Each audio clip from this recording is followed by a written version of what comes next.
साल 2025 की बात करें तो ये साल आम लोगों के लिए काफ़ी हद तक राहत भरा रहा है। जहां एक तरफ केंद्र सरकार ने 12 लाख रुपए तक की कमाई को टैक्स फ्री कर दिया, वहीं दूसरी ओर देश के सेंट्रल बैंक ने फरवरी, अप्रैल और जून की पॉलिसी मीटिंग में इंटरेस्ट रेटों में कटौती की, जिस वजह से आम लोगों के लिए लोन सस्ता हो गया।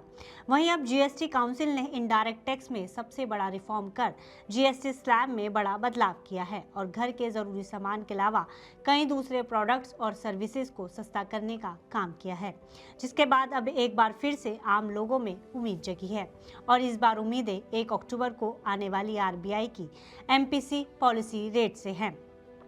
अब आप सोच रहे होंगे कि ये एमपीसी पॉलिसी रेट क्या है, इसको लेकर आखिर इतनी चर्चा क्यों हो रही है। क्या इस रिपोर्ट के आने के बाद आरबीआई इंटरेस्ट रेट में कोई बदलाव करने वाला है या ईएमआई में कमी आ जाएगी।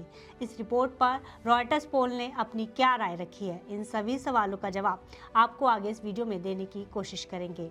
नमस्कार, मैं हूं गुंजन मित्तल और आप देख रहे हैं मनी 9। अब सीधे कहानी पर आते हैं तो दरअसल 1 अक्टूबर को आरबीआई की एमपीसी पॉलिसी रेट का ऐलान करने वाली है। ऐसे में अब आम जनता को भरोसा है कि इस बार उनकी ईएमआई में कमी आएगी।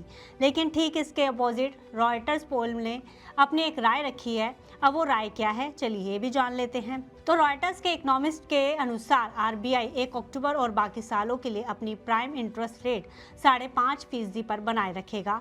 तो इसका सीधा सा मतलब ये है कि आरबीआई अपनी पॉलिसी रेट में कोई बदलाव नहीं करने वाला है। इसके पीछे की वजह बताते हुए पोल ने कहा है कि भारी सरकारी खर्च की वजह से इंडिया की इकोनॉमी पिछली तिमाही में साल दर साल उम्मीद से कहीं अधिक 7.8% की रेट से बढ़ी है। वहीं इस बीच प्राइवेट इन्वेस्टमेंट में गिरावट जारी है, जिससे पता चलता है कि पॉलिसी में राहत देने के लिए आरबीआई का उठाया गया कदम अभी तक इकोनॉमी में पूरी तरह से इफेक्टिव नहीं हुआ है। हालांकि नवंबर से एशिया की तीसरी सबसे बड़ी इकोनॉमी में महंगाई आरबीआई के 2 से 6% के टारगेट के भीतर रही है, लेकिन अमेरिकी डॉलर के मुकाबले रुपया कमजोर हुआ है, जिस वजह से इंपोर्ट करना लगातार महंगा हो रहा है। वहीं रिपोर्ट के अनुसार ग्लोबल रिस्क भी अनसर्टेनिटी को बढ़ा रहे हैं, जहां एक तरफ अमेरिका के साथ ट्रेड टेंशन और नए वीजा नॉर्म्स ने इकोनॉमिक आउटलुक को धुंधला कर दिया है, वहीं दूसरी तरफ रुपया रिकॉर्ड निचले स्तर पर पहुंच गया है, जो इन्वेस्टर्स को इंडियन शेयर मार्केट और दूसरे असेट से बाहर निकालने का रास्ता दिखा रहा है। मॉनेटरी पॉलिसी कमेटी, जिसने अगस्त में आम राय से इंटरेस्ट रेट को स्टेबल रखने का फैसला लिया था, जो 29 सितंबर से 1 अक्टूबर की अपनी बैठक में भी इसी फैसले पर कायम रहेगी। 24 सितंबर के रॉयटर्स सर्वे में करीब 3/4 इकोनॉमिस्ट यानी 61 में से 45 ने ऐसा ही अनुमान लगाया है। वहीं बाकी के 16 ने 25 बेसिस पॉइंट की कटौती का अनुमान लगाया है। वहीं इस पूरे मामले पर एक्सपर्ट्स की क्या राय है, चलिए ये भी जान लेते हैं।